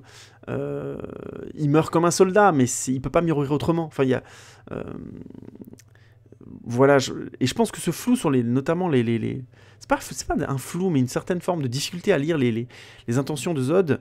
Je pense que c'est parce qu'il y a vraiment un gros déséquilibre de tension entre l'action et les dialogues. C'est un problème assez récurrent chez Snyder, hein, notamment si vous avez jamais vu Sucker Punch, dans le genre film déséquilibré, mais ça se pose là, c'est juste un truc de fou, quoi. Le mec, il invente des scènes d'action dingues, il a une inventivité folle, mais folle. Et en parallèle, il raconte une histoire vraiment intéressante de jeune femme qui essaie plus ou moins de s'évader d'un hôpital psychiatrique, hein, je passe les détails. Mais les deux n'arrivent pas du tout à cohabiter, quoi. À chaque fois que les scènes d'action commencent, l'intrigue s'arrête. Enfin, c'est assez impressionnant, je trouve, comme problème. Et c'est assez récurrent chez Snyder, je trouve. C'est un mec qui a du mal à équilibrer ses films. Ça a été aussi le cas, ce sera aussi le cas dans Batman vs Superman, mais j'en parlerai en détail. Et c'est le cas ici, on a vraiment une deuxième partie. C'est Glooby-Boulga, quoi. Ça envoie de la destruction, de la baston tout le temps. C'est trop généreux, en quelque sorte, pour que le film reste équilibré. Et comme en plus le film est assez long, et que les films de Nolan, je trouve, ne permettent pas finalement d'avoir des scènes d'action in fine très, très généreuses, surtout quand il y a ce côté factuel qui est mis en place. C'était très bien équilibré, notamment dans The Dark Knight, parce que justement la partie action de la fin reste collée aux faits, et finalement n'en déborde à peine. Il n'y a pas de plan du genre on a le temps de le voir faire un saut coup de pied, machin, pour le voir faire un saut coup de pied parce que c'est joli. C'est le cas chez Snyder, et c'est le cas dans Superman, dans Man of Steel. Il y a vraiment des moments où on le voit faire des beaux trucs, parce que c'est des beaux trucs visuellement, mais finalement ça s'éloigne de l'intrigue et de la tension. Je trouve, personnellement. Et du coup ça déséquilibre vraiment beaucoup le film. J'ai presque envie de dire que j'ai l'impression que Snyder était vraiment frustré par la première partie, qu'il s'est vraiment inféodé au style de Goyer et Nolan, et qu'à un moment donné, il fallait qu'il se lâche, quoi. Et c'est un peu trop lâché, je trouve. Alors, c'est cool, ça nous fait un film avec des scènes d'action de dingue. Mais... Et du coup, c'est un film très sympa. Mais avec beaucoup de passages héroïques assez classe. T'as les personnages de Christopher Meloni ou Richard Schiff. C'est des acteurs que je connais bien parce que je les ai vus dans plein de séries. Christopher Meloni, il était dans une série policière très connue, là. J'ai oublié le nom. Dans Lab, ils fait partie de la Brigade des Mœurs, bon bref. Il faisait partie d'un duo avec je crois avec Arguitaille, une actrice qui s'appelle Arguitaille. Ah, j'ai oublié le nom de cette série policière, je m'en souviens jamais, c'est dingue quoi, le nom. Mais elle est très très connue, elle existe depuis très longtemps. Il fait partie de la Brigade des Mœurs, une série qui a vraiment un énorme succès. Il a aussi joué notamment dans l'excellente série Oz, où il avait un rôle complètement dingue. Très bonne série Oz, hein, si vous n'avez jamais vu. Je ferai probablement un voir dessus de toute façon aussi. Mais je vous conseille vraiment de la mater. Excellente série. Richard Schiff, c'est un mec qui joue notamment de West Wing, série qui s'appelait en français À la Maison Blanche, et sur laquelle je vous ferai, oui, je vous l'annonce, un avant le film dans pas longtemps. Je l'avais peut-être déjà dit, mais je vais le faire, c'est clair et net. Et voilà, ils ont des bons moments bien sympas. Christopher Meloni, il joue un peu un soldat, pas un général, mais un colonel de l'armée qui est sur le terrain, qui est notamment confronté au bras droit féminin de Zod, c'est assez classe leur rapport pendant le film. Et Richard Schiff, c'est le scientifique, quoi, qui comprend un peu comment ça marche cette histoire, machin. Il joue très bien. Donc c'est des bons moments, tu vois, on a des moments d'héroïsme assez sympas comme ça. Et on a de très beaux plans, encore une fois, de baston et de destruction qui sont complètement dingues, mais vraiment. Mais encore une fois, je trouve que c'est noyé dans trop de plans de baston et de destruction. Je me souviens qu'en étant sorti du film, pour la petite parenthèse, J'avais demandé à mes meilleurs potes qui l'avaient vu aussi ce qu'ils se souvenaient du film, et ils se souvenaient essentiellement, et moi aussi d'ailleurs, de voir Superman foncer vers les gens en hurlant. Alors qu'en fait, quand j'ai revu le film plusieurs temps après, en Blu-ray et tout, je me suis dit, mais en fait non, il se bastonne, il met plein de coups de poing, mais j'avais complètement oublié, quoi. Il bastonne un maximum, hein, vraiment beaucoup dans le film, mais le seul truc qui nous était resté, et je pense que c'est un bon indice, c'était de le voir hurler en disant « Ah, toi, je te rentre dedans, touche pas à ma mère », et ainsi de suite, genre de truc. C'est-à-dire quand émotionnellement c'est lisible et clair, et que l'action est liée à l'émotion, on s'en souvient. Sinon, en général, on s'en souvient pas. Et je trouve que très souvent, même si on comprend pourquoi Superman fait les choses, émotionnellement, on est trop loin du pourquoi il le fait. On est un poil trop loin. Il n'y a pas vous voyez, ce démarrage émotionnel qui fait que la scène d'action devient lisible et qu'on est suspendu pendant 1, 2, 3 minutes maxi à l'action parce que ça corrobore bien ce qu'on vient de vivre émotionnellement. Donc voilà, c'est un peu noyé malheureusement. Même si c'est un film pour le coup très généreux, si on aime la baston, les explosions, il faut admettre qu'il y a un côté un peu Michael Bay sur les bords, parce que je trouve que vraiment Michael Bay n'est pas au niveau, je trouve, de Zack Snyder en termes de qualité de scène de catastrophe ou de scène d'action, de baston ou autre, quoi. Mais il y a ce côté-là, un peu, c'est un peu le Glooby-Boulga. C'est un film qui a été très critiqué pour ça et je peux le comprendre. Je ferai juste un petit point sur le fait que la fin est très bien aussi. Ça met des bases aux nouvelles histoires de Superman, je trouve, de manière très belle. Et j'aime bien aussi l'idée que c'est un film qui commence par une grimace de douleur et qui finit par un sourire. Ça a l'air con, mais je trouve que c'est bien vu, c'est bien amené. Et on comprend pourquoi à la fin, je trouve qu'on ressent bien à la fin son trajet et pourquoi lui il se sent un tant soit peu heureux et qu'il va quelque part il peut se permettre d'être un peu heureux. C'est vraiment bien ça, je trouve que c'est un des très beaux trucs de ce film, et ça fait de ce film pour moi une des meilleures adaptations, créations autour de Superman, hein, vraiment. Hein.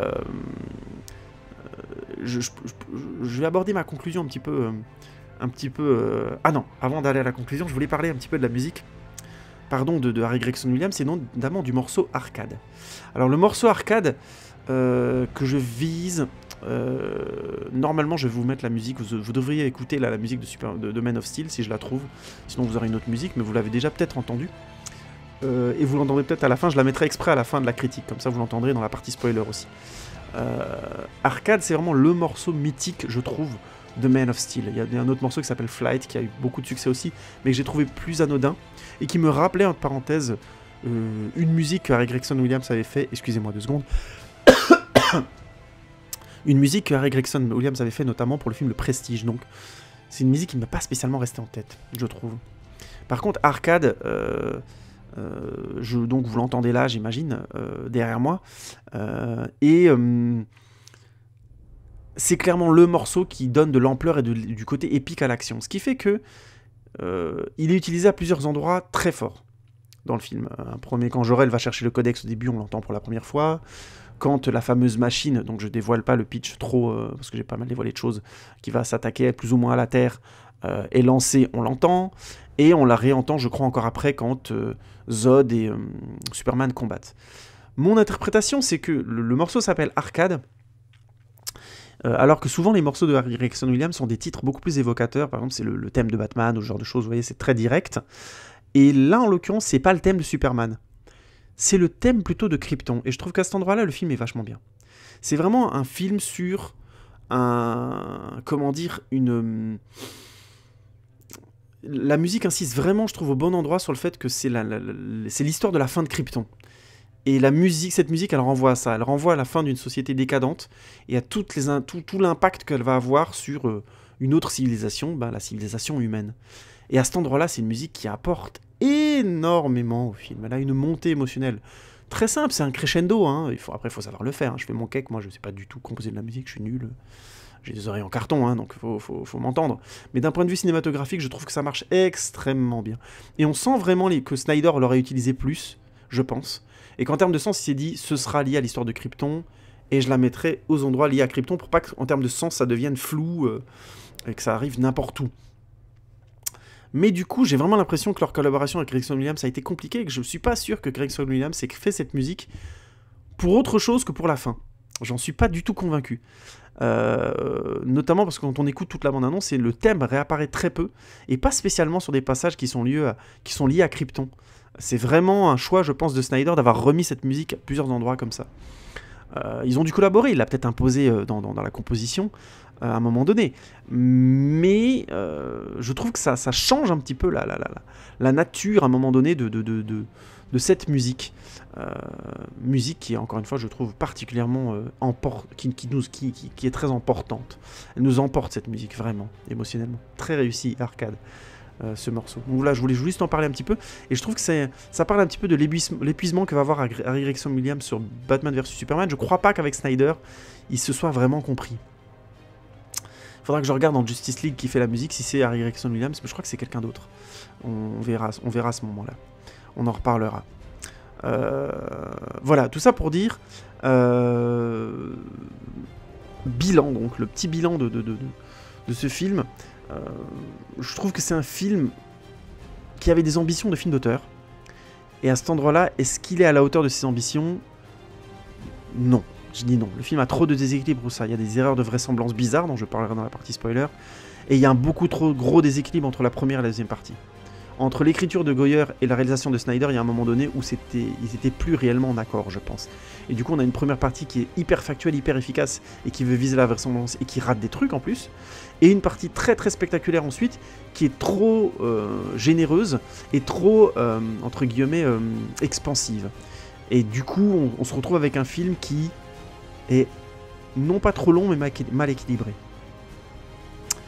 Nonobstant cette pluie de critiques un peu dure, je trouve que c'est le meilleur film de Superman qui a jamais été fait. Parce que enfin, c'est un film qui essaie d'assumer jusqu'au bout, d'aller au-delà du côté film de super-héros. Alors d'accord, c'est pas réussi jusqu'au bout, mais il y avait une très bonne volonté à la base, et ça donne du coup d'excellents moments. Comme je disais, les rapports père-fils entre Jonathan Kent et Superman sont très beaux, et ça marche vraiment bien, même s'il y a ce passage, la fin, malheureusement, le twist qui marche beaucoup moins. Mais c'est dommage, hein, c'est dommage. Ça a été gâché un petit peu pour pas grand-chose. Les rapports entre Lois et Clark, dont j'ai pas beaucoup parlé, mais que je trouve qui commence par un coup de foudre physique, d'ailleurs, pour le coup, vous verrez en voyant le film. Et je trouve que ça marche plutôt bien. Henry Cavill et Amy Adams, ils ont une belle alchimie, je trouve. Alchimie qui vraiment les aide à être aide Superman à avoir beaucoup de présence dans Batman vs Superman, je trouve. Et Zod, je trouve aussi, est un point fort du film, même si l'écriture du film l'a pas toujours très bien servi. C'est un personnage finalement assez subtil, un ennemi assez intéressant, puisqu'on comprend, je trouve subtilement, qu'il fait ça par devoir, quoi. Il le dit lui-même à un moment donné, il a conscience de faire des choses cruelles et violentes, mais c'est pour la pérennité de sa race. Il y a quelque chose il y a une urgence qu'on peut tout à fait comprendre. Même si le film veut le transformer en méchant à mort, et du coup ne laisse apparaître son humanité, je trouve que de manière un peu trop subtile. C'est des détails, c'est genre les regards qu'il lance vers Jor-El, ou quand Jor-El a disparu, c'est la main qu'il pose sur sa bras droit, la Faora, au moment où Krypton explose. C'est des petits détails, mais on comprend vraiment qu'il y a quelque chose d'humain chez ce mec, et qu'il avait juste un désir de défendre sa race et la pérennité de son engeance, qu'on peut tout à fait comprendre, en fait. Et c'est dû aussi à l'excellente interprétation et au charisme de Michael Shannon. Vraiment. Du coup, c'est un méchant qui a été pas mal critiqué et qui a été un petit peu mis à mal. J'ai entendu beaucoup de gens dire voilà, que c'était un méchant un peu en carton, qu'il était un peu creux. Non, je trouve pas qu'il soit creux.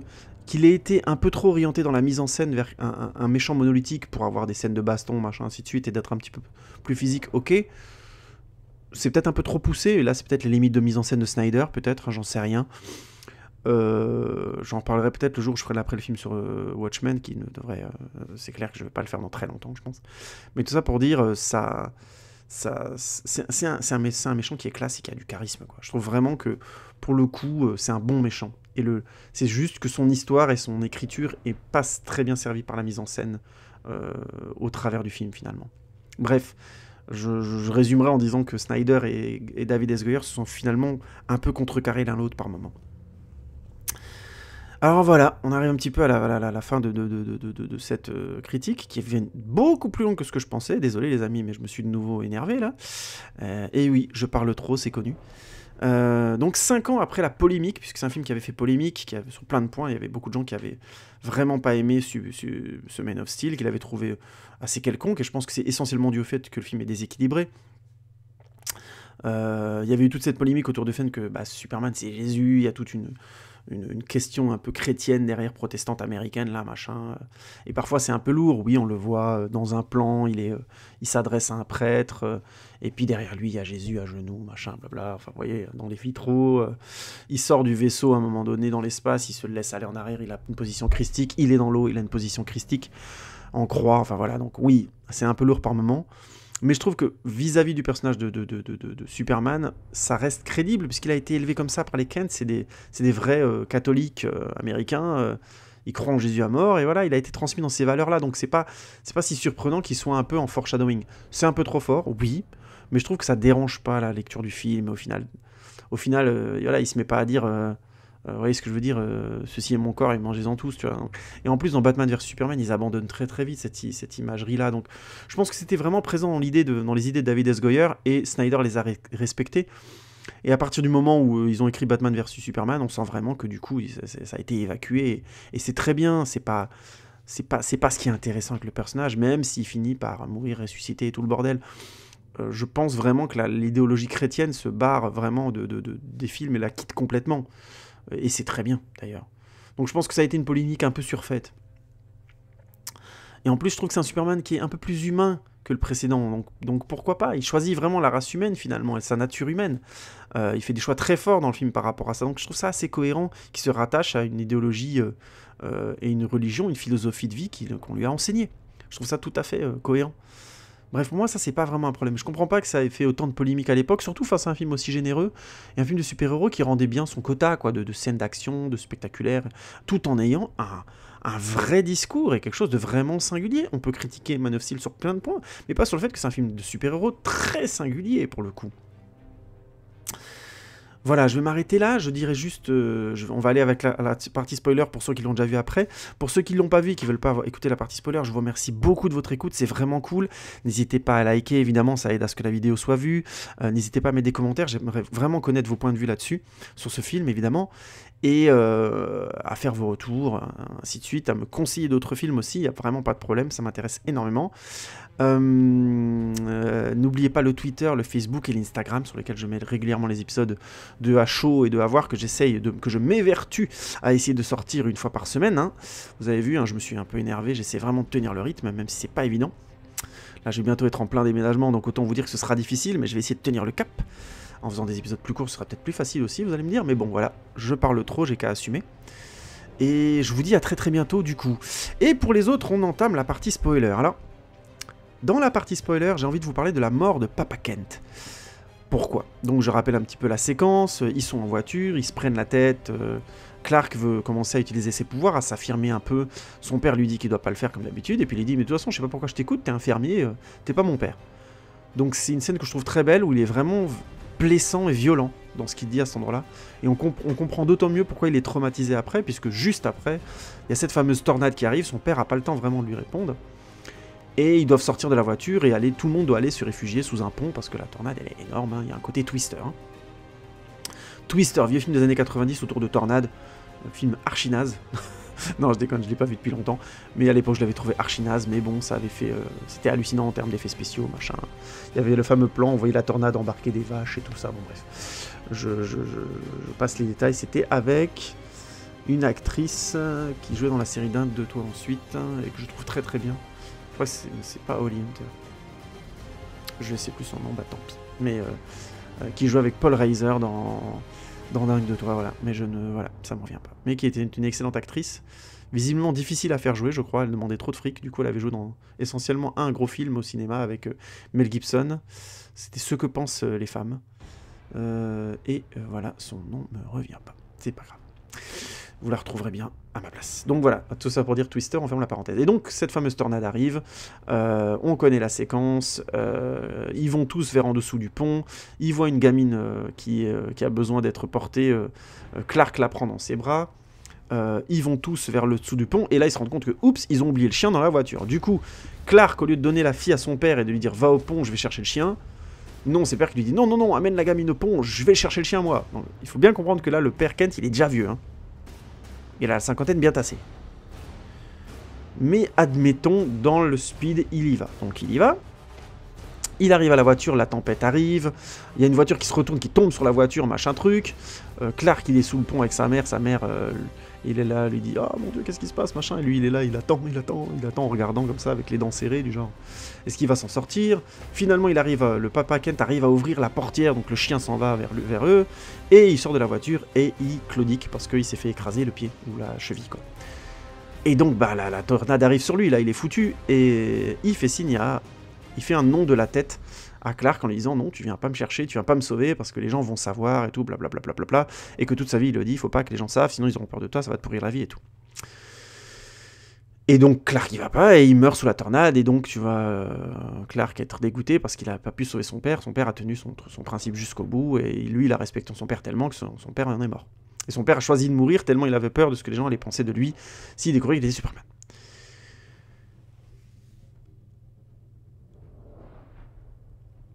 Eh ben, franchement, ça marche pas. Ça marche pas parce que même sans maîtriser ses pouvoirs, il aurait pu aller dans la tornade et ils auraient pu se planquer dedans et protéger son père. Enfin, je trouve que c'est absurde comme réflexe de se dire non, mais je vais pas y aller, ils vont tous nous voir. C'est une putain de tornade, vous allez vous planquer. Je veux dire, il n'y a pas de problème, tu peux le protéger. Enfin, il y avait... Ce que je veux dire, il y avait plein de manières différentes d'aborder la question qui étaient plus justes. C'est une scène qui est mal pensée, qui est mal écrite. Je suis désolé. Je donne un exemple parmi d'autres. Pourquoi pas le père est sous la voiture à un moment donné, c'était même pas obligé d'être sous une tornade, hein, ça aurait pu être un autre contexte, mais imaginons, allez, c'est une tornade, devant tout le monde, il revient, mais il est bloqué sous une bagnole. Il y a même la télévision, imaginons qu'il vient filmer ça, parce que voilà, bon, alors vous me dites une tornade, c'est n'importe quoi, mais vous voyez ce que je veux dire. Vraiment, les yeux du monde sont rivés sur l'action, et là, Clark, il peut pas sauver son père sans se vendre. Vous voyez la différence? Il peut vraiment pas le sauver. Il peut le sauver, il en a le pouvoir. Il aura beaucoup de chances de s'en sortir son père s'il enlève la bagnole, mais il peut pas parce que c'est vraiment là, il utilise son pouvoir, le monde entier le saura. Vous voyez ce que je veux dire? C'est pas la même chose que 15 polés sous un pont. C'est quand même un truc de fou cette séquence. Il y a des tas de gens dans son village qui ont appris déjà avant qu'ils savent, oui, ils l'ont vu, votre fils a un don de Dieu, machin, ils le savent déjà. Il y a au moins 50 polés qui savent plus ou moins qu'il est capable de faire des trucs étranges. Donc c'est pas les gens en dessous du pont qui vont changer le business. Donc il y a vraiment une évaluation de la situation qui est absurde, même venant du stress et de la situation où ils sont. Et entre autres, pourquoi Clark il cherche pas son père? On aurait pu écrire la séquence comme ça, il cherche son père, donc dans la tornade. Le papa insiste pour rester dans la tornade en disant non, ils t'ont vu venir jusqu'ici, s'ils nous voient sortir de la tornade sans égratignure, sans machin, des trucs, c'est un problème. Et donc il reste avec son père dans la tornade, il essaie de le protéger, et son père est touché par exemple par un débris qui vole, alors que Clark essaye vraiment de le protéger, et il meurt. Et là, il voit son père mort quand la tornade finit de passer, machin truc, ils se sont planqués et son père est mort. C'est-à-dire qu'il aurait pu le sauver complètement, mais il n'a pas pu, parce que son père a insisté encore une fois pour qu'on ne le voit pas. Il y aurait eu quelque chose... Vous voyez ce que je veux dire? C'est la même chose, c'est vraiment... Il a peur pour son fils à tel point qu'il est prêt à en mourir tellement pour protéger son anonymat et qu'il puisse vivre sa vie. C'est vachement beau. Et il sent en plus que son fils, que c'est Clark, est quelqu'un de fragile, qui est émotionnellement, c'est quelqu'un qui a besoin d'être protégé. C'est vraiment bien. Et il y avait plein de manières de faire mieux, de mieux l'écrire, bordel. Je comprends vraiment pas ce qui fait qu'à un moment donné, ils se sont arrêtés, ils auraient pu pousser la vraisemblance du super-héros, du contexte du super-héros jusqu'au bout. Vraiment, et en fait, c'est un problème que je trouve récurrent chez David S. Goyer, notamment dans The Dark Knight Rises, avec cette fameuse idée de la prison trou, qui est juste une prison qui n'existe pas, quoi. Enfin, c'est juste une prison qui n'existe pas. On essaie de nous faire croire tout le contexte de Batman dans Batman Begins, Batman The Dark Knight, et dans The Dark Knight Rises, on nous sert cette prison, qui est symboliquement hyper intéressante, et blablabla. Mais c'est une prison de comic book, les mecs. Tout de suite. Et d'ailleurs, c'est tellement une prison de comic book que quand il s'évade, c'est plus vraisemblable du tout. Parce qu'il s'évade de là-bas, il a rien, plus de papier, plus d'argent, plus rien, mais il arrive à retourner à Gotham City en 2-2. Hein. Enfin voilà, ça rame. Et il y a vraiment des gros moments comme ça dans les films de David S. Goyer, c'est un truc de fou. La prison trou, c'est vraiment un vraisemblance niveau 1000. Hein, dans un film de super-héros qui veut être vraisemblant. Ça, c'est vraiment the tarte à la crème. J'y reviendrai quand je critiquerai The Dark Knight Rises, qui est vraiment un film qui je trouve, a des problèmes qui vont bien au-delà du fait que du décès de Heath Ledger. Il y a vraiment eu des soucis d'écriture incroyables dans ce film. J'y reviendrai. Incroyable, connaissant la rigueur du travail de Christopher Nolan jusque-là. J'y reviendrai, à l'occasion. Donc voilà, tout ça pour dire cette scène, elle est vraiment dommage, parce que c'était un pinacle émotionnel, et moi, perso, j'ai jamais pu y croire à cette scène. Et quand je le revois, j'ai toujours le même truc, je fais, mais non, non, j'y crois pas. Je comprends ce que vous me dites, je trouve ça joli, j'y crois pas. De l'autre point, et là, c'est plutôt positif, je trouve que c'est une belle idée de finir le film sur Superman qui est obligé de tuer sa part kryptonienne, entre guillemets. Il est obligé de choisir l'humanité. Il est amené par les kryptoniens qu'il rencontre, donc Zod et ainsi de suite, de choisir l'humanité. Il sacrifie sa race pour l'humanité, donc il y a un côté encore une fois un peu christique, hein, il sacrifie sa chair pour les hommes et tout ça, machin truc. Mais je trouve que le film va au-delà des considérations religieuses vraiment, au moment où voilà, Zod devient clairement génocidaire. Et là, en fait, c'est bien résumé dans le film par Superman lui-même, il le dit. Zod veut pas cohabiter, il peut pas, il est confronté à un mec, il doit s'opposer à son plan, et malheureusement son plan, pour pouvoir l'arrêter, il est obligé de génocider sa propre race plutôt que l'humanité. Enfin voilà, il n'a pas le choix. Zod lui laisse pas le choix, il lui met dos au mur. Et c'est pour ça aussi que du coup, il y a une certaine... il est dégénéré Zod, mais il y a une certaine noblesse, puisque oui, il veut tuer la race humaine, mais ça fait partie de l'essence de ce qu'il devait faire, de son rôle dans la société. Encore une fois, c'est un homme qui est né de manière eugénique pour avoir un rôle précis dans la société, et il a complètement assumé ce rôle au point d'en devenir une exagération. Donc de renverser la société kryptonienne et tout ça, d'essayer un coup d'état carrément. Mais il y a vraiment chez lui quand je dis il est dégénéré, c'est ça, il va beaucoup trop loin. Mais en même temps, il y a vraiment un désir, c'est lui d'y arriver, de retrouver une deuxième paradis pour, entre guillemets, la race kryptonienne qui est éradiquée, quoi. Faut quand même se rendre compte de ça. C'est la fin d'une civilisation, c'est pas non plus n'importe quoi. Encore une fois, la première partie du film n'a pas assez d'ampleur pour qu'on se rende compte de ça. Et on n'a pas assez de temps avec la race kryptonienne pour s'en rendre compte. Mais l'idée est super bonne. Et je trouve que c'est vraiment une des très belles idées de la fin de le voir donc tuer Zod, et en même temps, plus fortement avant, Zod lui dit « Si tu détruis ce vaisseau, tu détruis toute la race kryptonienne », il le fait. Et du coup aussi, ce qu'il lui dit Zod après « Je suis né que pour ça, et tu viens de me l'enlever et tout ça, et je vais t'enlever les humains un par un, machin ». En fait, je pense qu'il veut même pas y arriver, Zod. Il veut mourir en combattant.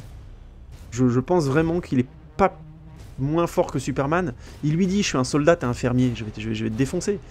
Et encore une fois, c'est pas assez joué dans la mise en scène par Snyder. Je vois encore là un contraste et une opposition entre Snyder et David S. Goyer, je trouve, puisque je pense que dans l'écriture de David S. Goyer, Zod devait défoncer la gueule de Superman jusqu'à un certain point, et finalement le laisser gagner d'une certaine manière, qu'on puisse comprendre clairement qu'à un moment donné, il veut mourir au combat, mais que Superman n'est pas assez fort pour le faire, et il est obligé de, quelque part, un peu le provoquer à le faire, et même Superman n'a pas envie de tuer, donc clairement il est obligé de lui forcer la main. Et donc on aurait deux grandes phases dans leur combat. Or chez Snyder, c'est vraiment un combat très équilibré, ils se renvoient l'un à l'autre, et puis ils bastonnent, et puis à un moment donné, il dit « Je suis un soldat, t'es un infirmier », mais au final, c'est très équilibré comme combat, jusqu'au moment où, bon, je sais pas exactement pourquoi, Superman prend le dessus, quoi. Il prend le dessus parce qu'il prend le dessus. Il prend le dessus parce qu'il a raison. Je caricature, mais c'est un petit peu ça. C'est un peu vide à cet endroit-là. Ça m'amène encore...